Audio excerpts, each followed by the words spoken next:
Please تم لوگوں کے پاس ڈسکس کرنے کے لیے کوئی دوسرا موضوع نہیں ہے؟ ہاں یار، تم نہیں جانتی وہ ظالم کتنی پرکشش پرسنالٹی کا مالک ہے۔ ایک دفعہ دیکھنے والا بار بار تو کیا 1000 بار دیکھنے کی تمنا کرے۔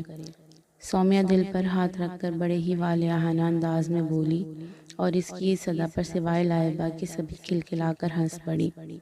کچھ لڑکیاں واقعی پیدائشی ایڈیٹ ہوتی ہیں، لائبہ چڑھ کر بولی۔ لائبہ ڈیئر، تمہیں کیوں اس بیچارے سے بقول دادی جان کے اللہ واسطے کا بیر ہو گیا ہے، حالانکہ تم اس سے ابھی ملی نہیں ہو؟ حنا نے کہا، مجھے یہاں آئے تقریباً 3 ماہ ہو چکے ہیں، یعنی ایڈمیشن لیے ہوئے، مگر ان 3 ماہ میں نے تم لوگوں کو کورس بکس کے بجائے اسامہ کے قصے پڑھتے سنا ہے۔ آخر وہ انسان ہی ہوگا، کوئی آسمان سے اتری مخلوق تو نہیں۔ تم نے ابھی اسے دیکھا ہی نہیں ہے، اس لیے جیلس ہو رہی ہو، جب دیکھ لو گی تو…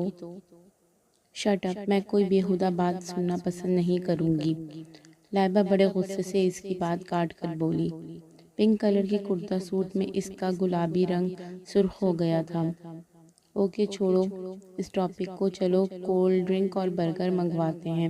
سومیہ نے فضا میں موجود تناؤ کو ختم کرنے کے لیے مصالحت آمیز لہجہ اپنایا۔ لائبہ بیٹی چلیں کھانا کھائیں۔ ماما اسے پکارتی ہوئی بیڈ روم میں آ گئیں۔ مجھے بھوک نہیں ہے ماما، آپ کھا لیں پلیز، وہ بیڈ پر لیٹتے ہوئے بولی۔ میں آپ کی وجہ سے بھوکی بیٹھی ہوں، چلیں تھوڑا سا کھا لیں، ماما مسکرا کر بولی۔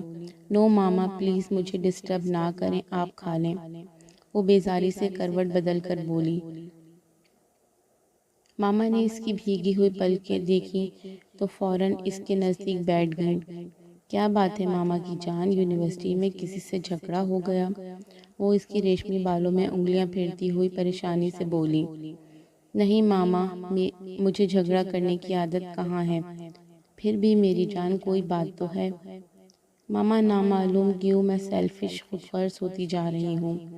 میرا دل چاہتا ہے سب لوگ مجھے ہی چاہیں، مجھے ہی پیار کریں، مجھے ہی دیکھیں، مجھے ہی سوچیں۔ بیٹا میں آپ کو پیار نہیں کرتی، آپ کو انہیں چاہتی نہیں، نظروں کے سامنے ہو تو آپ کو ہی دیکھنے کو دل کرتا ہے، نگاہوں سے اوجھل ہوں تو آپ کے بارے میں ہی سوچتی رہتی ہوں۔ ماما بےتابی سے بولی۔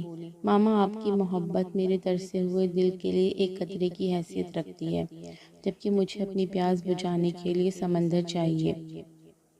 کیا سوچنے لگی، میری بات کا جواب نہیں دیا؟ ماما آپ کی محبت ہی کی بدولت تو میں زندہ ہوں، ورنہ کب کی خاک ہو چکی ہوتی۔ ایسی باتیں نہیں سوچتے بیٹا، چلو اب کھانا کھا لو، پھر مجھے بتانا کہ کس نے میری بیٹی کو نظر انداز کر کے دوسرے کو سراہا ہے۔ ماما اس کا ہاتھ پکڑ کر ڈائننگ روم میں لے آئیں۔ وہ لائبہ کی کیفیت سمجھ چکی تھیں، بچپن سے لائبہ کو انہوں نے پرورش کیا تھا۔ لائبہ غیر معمولی طور پر ذہین اور بے پناہ حساس لڑکی تھی۔ اب بتائیں کیا بات ہے؟ میں کچھ دنوں سے محسوس کر رہی ہوں کہ آپ جب یونیورسٹی سے آتی ہو تو بہت الجھی ہوتی ہو۔ وہ دونوں کھانے سے فارغ ہو گئیں تو لائبہ کے بیڈ روم میں ماما لائبہ کے قریب بیٹھتی ہوئی بولی۔ ماما مجھے الجھن ہوتی ہے جب میں اتنی ڈھیر ساری لڑکیوں کو صرف ایک شخص کے لیے اس قدر دیوانہ دیکھتی ہوں، حالانکہ وہ شخص پچھلے 3 ماہ سے یونیورسٹی کے ایک وفد کے ساتھ کسی کمبائنڈ سبجیکٹ کے انٹروڈکشن کے سلسلے میں چین گیا ہوا ہے، مگر لڑکیاں اسے اپنے تصورات میں یونیورسٹی میں ہی موجود محسوس کرتی ہیں۔ مجھے یہ دیکھ کر غصہ بھی آتا ہے اور دکھ بھی ہوتا ہے کہ لڑکیاں اپنا وقار حیا بھلائے اس کی بہت شدت سے منتظر ہیں۔ لائبہ ہونٹ چباتے ہوئے بولی۔ بیٹا بہت سے لوگ اتنے پرخلوص و ہمدرد ہوتے ہیں کہ سب کو اپنا گرویدہ بنا لیتے ہیں، ایسے لوگوں کو جو سب کو اپنا خلوص بغیر کسی لالچ و غرض کے بانٹتے ہیں، دور جا کر بھی اپنے قریب محسوس کرتے ہیں۔ ماما اسے سمجھاتی ہوئی بولی۔ آپ غلط سمجھ رہی ہیں، حنا بتا رہی تھی، وہ بہت مغرور و بد دماغ لڑکا ہے اور لڑکیوں سے بات کرنا اپنی توہین سمجھتا ہے۔ چنانچہ مجھے اسی بات پر غصہ آتا ہے کہ لڑکیوں کو اسے بالکل نظر انداز کر دینا چاہیے۔ وہ منہ بنا کر بولی، سب لڑکیاں ایک جیسی نہیں ہوتی، کچھ لڑکیاں ایسی بھی ہوتی ہیں۔ ماما مسکرا کر بولی، ایک ہفتے سے پڑھائی زبردست ہو رہی تھی۔ اس نے اپنے لیے پاکستان اسٹڈیز کو سلیکٹ کیا تھا۔ اسے پاکستان، جسے اسلام کے قلعے کے نام سے جانا جاتا ہے، اس سے بے حد لگاؤ تھا۔ وہ اس پاک سرزمین کے گوشے گوشے سے واقف ہونا چاہتی تھی۔ آج بھی پروفیسر راحت لیاقت علی خان شہید کی پاکستان کے لیے عظیم خدمات پر خصوصی لیکچر دینے والے تھے۔ وہ آج کار خراب ہو جانے کی وجہ سے لیٹ ہو گئی تھی اور اب وہ تیزی سے سیڑھیاں عبور کر رہی تھی۔ اسے سخت گھبراہٹ ہو رہی تھی۔ پروفیسر راحت وقت کے بہت پابند تھے اور وہ شرمندگی سے بچنے کے لیے تیزی سے آگے بڑھ رہی تھی۔ ابھی وہ آخری سیڑھی عبور کرنے والی تھی کہ اپنے سے بھی تیزی سے نیچے آنے والے شخص سے بری طرح ٹکرائی۔ ایک لمحے کو تو اس کا دماغ سن ہو کر رہ گیا۔ ہاتھ میں پکڑی کتابیں اور فائل سیڑھیوں سے لڑکتی ہوئی زمین پر جا گریں۔ شولڈر بیگ قدموں کے پاس پڑا تھا۔ آنکھیں اللہ نے استعمال کرنے کے لیے بنائی ہیں، چہرے پر سجانے کے لیے نہیں۔ کیسا آگ برساتا لہجہ تھا اس کا، پور پور سلگ اٹھا۔ اس نے سلگتی نگاہ اپنے مقابل پر ڈالی۔ 6 فٹ سے نکلتے قد کا مالک، وہ اپنے وجیح چہرے پر سرخی لیے اسے بڑی حقارت آمیز نظروں سے گھور رہا تھا۔ میں آنکھیں بند کر کے چل رہی تھی تو آپ کی آنکھیں کیا کرائے پر گئی تھی؟ وہ اس کا مطلب سمجھ کر اس سے بھی زیادہ تبے ہوئے لہجے میں بولی۔ ایک لمحے کو وہ اس کے لہجے پر حیران ہوا مگر فوراً ہی سنبھل گیا۔ سب سمجھتا ہوں میں آپ جیسی لڑکیوں کی حرکتوں کو۔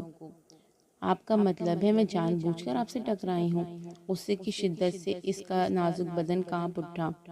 نادر جو دور سے سب کچھ دیکھ رہا تھا تیزی سے اس کے نزدیک آ گیا۔ کیا ہو گیا یار؟ وہ اسامہ سے مخاطب ہوا۔ مجھے ضروری کال اٹینڈ کرنی تھی، خواہ خواہ وقت ضائع ہو گیا۔ وہ جھلایا ہوا 2 سیڑھیاں پھلانگتا نیچے چلا گیا۔ اس کے لباس سے پھوٹتی خوشبو ہر سو رچی ہوئی تھی۔ سوری مس، دراصل اسے 9 بجے چین سے آنے والی کال سننی تھی، وہ اسی لیے تیزی سے نیچے آ رہا تھا۔ اس نے محسوس نہیں کیا کہ آپ بھی تیزی سے اوپر آ رہی ہیں۔ اس نے نادر کو کوئی جواب نہیں دیا۔ نیچے بڑا بیگ اور کتابیں اٹھا کر کامن روم کی طرف بڑھ گئی۔ اس کا موڈ بری طرح بگڑ چکا تھا۔ ایک غم اسے لیکچر ضائع ہو جانے کا تھا اور دوسرا اس جاہل انسان کے ریکیک الزام کا۔ کامن روم میں اس وقت لڑکیاں بہت ہی کم تھیں۔ وہ جا کر کرسی پر بیٹھ گئی۔ پرس اور بیگ کتابیں میز پر رکھیں۔ خون اس کی رگوں میں آگ بن کر دوڑ رہا تھا۔ اس کا دل چاہ رہا تھا فوراً گھر چلی جائے۔ غصے اور جھنجھلاہٹ سے اس کا برا حال تھا۔ وہ اگر چند منٹ اور رک جاتا تو وہ اس کی طبیعت صاف کر دیتی، مگر وہ اپنی بات کہہ کر رکا نہیں تھا، ورنہ وہاں زبردست جنگ چھڑ جاتی۔ پیریڈ اٹینڈ کیوں نہیں کیا تم نے؟ ہنا کی آواز پر اس نے نظریں اٹھا کر دیکھا۔ ہنا، سومیہ اور حمیرہ اس کے قریب کرسیوں پر بیٹھ گئیں۔ لیٹ ہو گئی تھی۔ لیٹ ہونے کا منظر اس کی آنکھوں میں گھوما تو خود بخود اس کے لہجے میں کڑواہٹ آ گئی۔ خیریت تو ہے؟ پریشان لگ رہی ہو؟ سومیہ اس کے سرخ چہرے کو دیکھ کر بولی۔ پیریڈ مس ہو جانے کا دکھ ہے مجھے، وہ قدرے سنبھل کر بولی کہ جو کچھ بھی ہوا تھا اسے دہرانا اپنی توہین سمجھتی تھی۔ لیکچر میں کوئی بات نہیں یار، خاص پوائنٹ میں نے نوٹ کر لیے ہیں، وہ تم مجھ سے لے لینا، سومیہ مسکرا کر بولی۔ ہاں، ایک خوشخبری سنو، رات کو اسامہ ملک وفد کے ساتھ واپس آ گیا ہے چین سے، اس نے بہت ہی مسرور لہجے میں انکشاف کیا۔ لفظ خوشخبری پر لائبہ اپنی مسکراہٹ ضبط نہ کر سکی۔ تم خوشخبری تو ایسے سنا رہی ہو جیسے کوئی بچھڑا ہوا رشتہ دار آ گیا ہے، وہ مسکرا کر بولی۔ ہو سکتا ہے، کیونکہ رشتہ داری جوڑنے میں کیا ٹائم لگتا ہے، حمیرہ بدتمیزی سے آنکھ دبا کر بولی تو لائبہ کے سوا سب ہنس پڑی۔ تم ہو ہی بے ہودہ، لائبہ اس کی بال کھینچتے ہوئے بولی۔